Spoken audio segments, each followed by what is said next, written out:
Put a knife through the window at him, and when he pulled away, that's what kept it from stabbing him. A Rowan County man is accused of trying to stab a stranger and then exposing himself in the middle of a mobile home park. We'll have the details next. Today marks 1 week since an earthquake claimed the lives of thousands in Nepal. Tonight, people in Lexington are paying tribute to the victims. And the search for a superintendent in Fayette County hits a bump. Coming up, why the school board terminated its contract with the company in charge of the search. Tracking, alerting, protecting. This is WKYT News at 11. State police say a man tried to stab someone and exposed himself. Thanks for watching WKYT. I'm Kristen Kennedy. Troopers arrested 45-year-old Wendell White last night in Clearfield. Officers say he got into a fight with someone and then tried to stab that person. We're told he exposed himself to neighbors and young children and even threatened a state police trooper. Jordan Valines is in Rowan County talking to neighbors about what happened. She has our top story at 11. We're told the rather bizarre incident started Saturday night here at the mobile home park off Berea Road. Troopers say around 8 o'clock, a man driving a pickup truck stopped to help Wendell White, who was walking in the middle of the road at the time and appeared to be disoriented. But when the driver slowed down, we heard him screaming. He was screaming at the guy in the pickup, wanted to know what he was doing messing with his wife or whatever, and the guy didn't even know him. The arrest citation says that White smacked the man in the face and then tried to stab him. Put a knife through the window at him, and when he pulled away, that's what kept it from stabbing him. His arm hit the window of the car. After that, things went from bad to worse. He just walked right down the middle of the street there and just dropped his drawers right up here in front of a bunch of kids. Put it this way, I'm glad I ain't got little kids. I ain't got no teenagers at home or anything. I think it's terrible. Troopers say after White exposed himself, he ran down the street and into the side yards of these trailers here. That's where he tried to ditch his knife, but police quickly recovered the knife and soon charged him with a first-degree attempted assault. It wasn't good at all. Neighbors say they've had run-ins with White before, and they're relieved that he's been removed from their quiet neighborhood for now. In Rowan County, Jordan Valines, WKYT. White is also charged with menacing, disorderly conduct, and public intoxication. A Lexington father will face a judge tomorrow after police say he abused his 2 infant sons. They charged 24-year-old Jaron Hamilton with 3 counts of criminal abuse. The arrest citation states Hamilton intentionally caused serious physical injury to his 3-month-old son on 2 separate occasions in April. We're also told he caused serious injuries to his other son on a different occasion. Hamilton will be in court for a preliminary hearing tomorrow morning. 1 week after a massive earthquake killed thousands of people in Nepal, the government says the chances of finding more survivors is slim. The death toll from the quake has now surpassed 7,000. More than 14,000 were injured. Meanwhile, U.S. aid has arrived in Nepal. Marines landed at the airport in Kathmandu today, bringing helicopters and supplies like water and temporary shelters.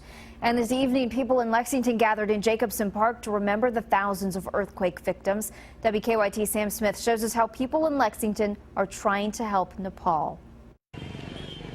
Nepalese Americans in Kentucky have seen the images of the destruction in Nepal, and they've heard about the more than 7,000 people killed. So now they're praying for Nepal.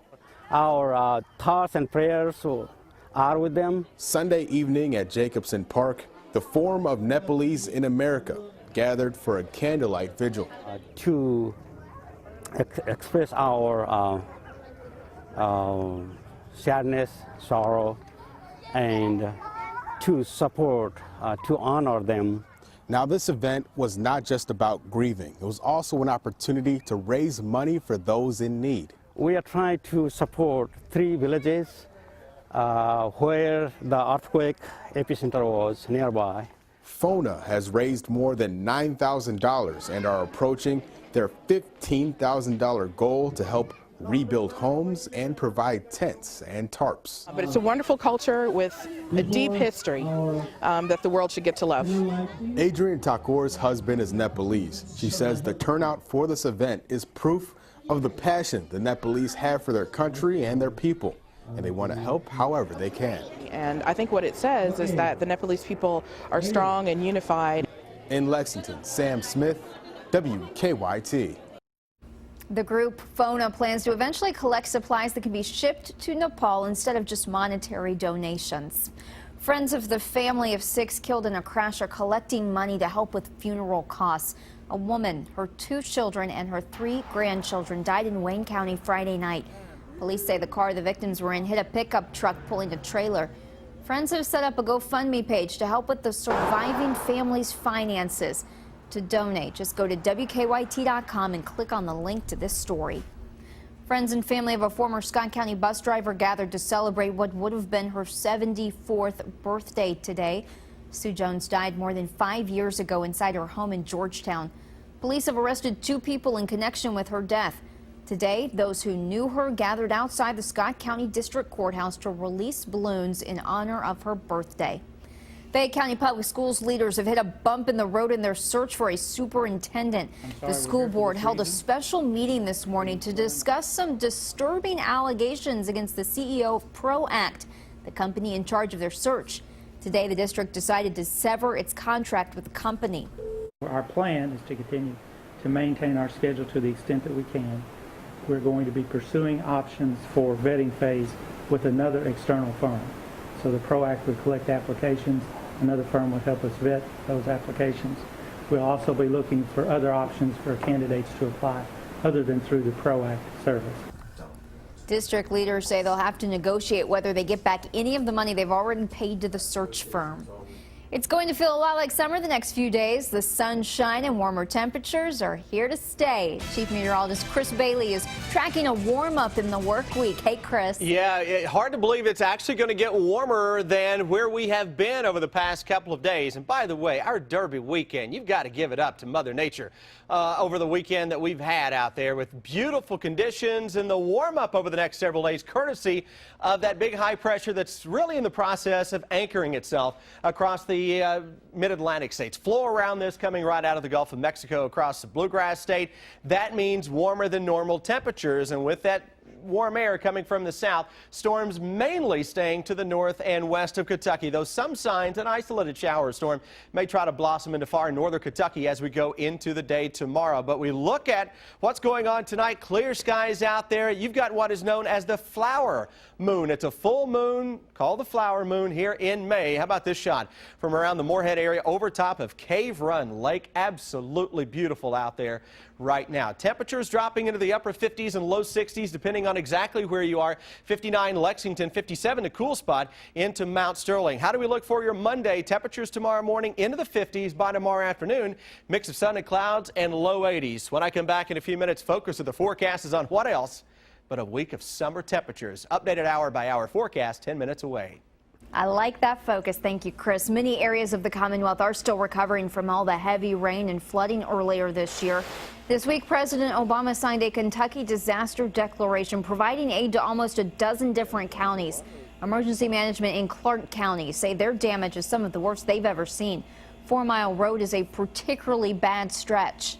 We're talking probably $300,000+ for road damage in that one particular site. Federal funding is available to individuals affected by the storms. To see if you're eligible, visit our website, WKYT.com. Today, a Madison County man got help from unexpected places. Earlier this week, we introduced you to car salesman Luke Linville, hit hard by the recent storms. All 20 cars on his lot had hail damage until strangers decided to help him. Dentex magazine in Canada saw our story. They put out a call for help, and several people drove in from out of state to help fix the cars.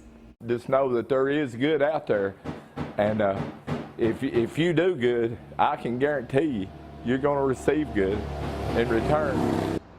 More help will arrive tomorrow from folks in South Texas. Governor Steve Beshear wants to make sure Kentuckians recognize the importance of water conservation and protection. That's why he's calling today through Saturday Drinking Water Week in Kentucky. Perry County Judge Executive Scott Alexander says water conservation starts with self-reflection. You got to look at, the way that we use it. We have an abundance of rainfall, so, some of the things that's been promoted here lately is rain barrels and conserving water in different ways such as that. Leaders with the Division of Water suggest only running full wash loads and making sure faucets aren't dripping. Country singer superstar is inspiring students in Berea to fight through hardships. Today, Naomi Judd addressed the Berea College senior class in a commencement speech. The Kentucky native spoke about her battle with hepatitis C. The singer got the disease after working as a nurse, and at the time, doctors told her she only had 3 years to live. Judd calls herself a survivor. You get to write your own story. So today's a great day to start thinking about what do you want your story to be. 271 students graduated from Berea College today. The first time since Tuesday night, families in Baltimore no longer have a citywide curfew. Baltimore's mayor lifted the restriction, saying much of the unrest seems to have subsided. The city is still trying to help businesses damaged in the rioting get back up and running. Craig Boswell has the story from Baltimore. The curfew has been lifted in Baltimore, which has seen mainly peaceful rallies like this one in the last several days. Mayor Stephanie Rawlings Blake says the city is moving past its darkest hour. What we saw over the past few days is not just the resiliency of our city, but also our communities coming together. The mayor toured the reopening of Mondamin Mall, where many stores were looted last week. Maryland's governor says 200 businesses and hundreds of millions of dollars in revenue were lost to rioting. Shoppers say while they don't condone what happened, they say it has brought attention to Baltimore's struggles. It was a good thing that this started the conversation. In a way, yes. That's how we should look at it. The absence of a curfew is one more step toward normalcy, and National Guard troops are packing up and should fully withdraw over the next several days. Federal agents wrapped up their on-site work at the CVS burned in last Monday's riots. Investigators are asking witnesses or anyone with cell phone video to come forward. We know that the public want to help bring the people responsible for these fires and hold them accountable. Baltimore police made nearly 500 arrests in the past 10 days and say they'll continue to deploy to areas of concern. Craig Boswell, CBS News, Baltimore. Baltimore police say 113 officers were injured this past week. A contest for cartoon depictions of the Prophet Muhammad in Texas is on lockdown after officers reported a shooting outside the building. They say one officer and 2 others are suffering gunshot wounds. It's not immediately clear if the shooting is related to the actual event. And in Lincoln County this morning, a woman and her boyfriend experienced a very close call after a train hit their car. Deputies say the crash happened around 4 near the intersection of Community Center Drive and Highway 2141. Police say the driver told them she was going over the crossing when her brakes failed and she slid down the tracks. She told police she and her boyfriend got out of the car right before the train hit it. Officers arrested her for driving under the influence. Kentucky Derby 141 has come and gone, but the cleanup is far from over. Hundreds of students spent their Sunday morning picking up trash after a record-breaking crowd showed up for the Derby Saturday. Student athletes found coins, Derby tickets, shoes, food, liquor bottles, chairs, and more out in the infield. Athletes at Bullitt East High School picking up trash estimate they're getting around $6,000 for their work. Feels great. Just picking up all this stuff, getting donations. We get money donated to get new equipment, new jerseys, new pads and things like that. Workers hope to have Churchill Downs completely clean by Tuesday.